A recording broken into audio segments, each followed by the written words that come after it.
प्यार का इंतजार रोज की तरह कॉलेज से लौट रही थी।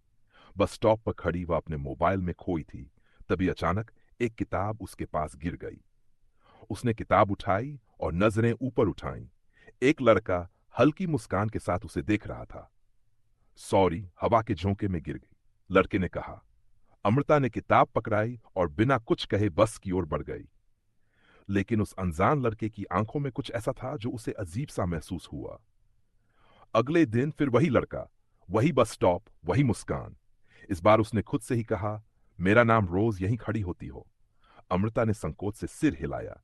धीरे धीरे दोनों की बातें शुरू हुई और फिर दोस्ती में बदल गई।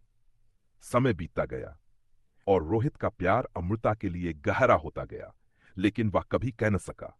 वह बस इंतजार करता रहा कि शायद अमृता भी उसे वैसे ही चाहेगी। एक दिन अमृता ने बताया कि उसका परिवार किसी और शहर जा रहा है। रोहित के चेहरे से मुस्कान गायब हो गई। उसने सोचा, अब अगर मैंने प्यार का इजहार नहीं किया तो शायद कभी नहीं कर पाऊंगा। लेकिन जब वह बोलने वाला था, अमृता ने कहा, रोहित, तुम बहुत अच्छे दोस्त हो, मैं हमेशा तुम्हें याद रखूंगी। उसके ये शब्द रोहित के दिल में चुभ गए। उसे एहसास हुआ कि अमृता ने कभी उसे वैसे नहीं चाहा जैसे वह चाहता था। वह चुप रह गया। अमृता चली गई, लेकिन रोहित वहीं था, उसी बस स्टॉप पर हर रोज। उसने सोचा, शायद वह एक दिन लौट आएगी।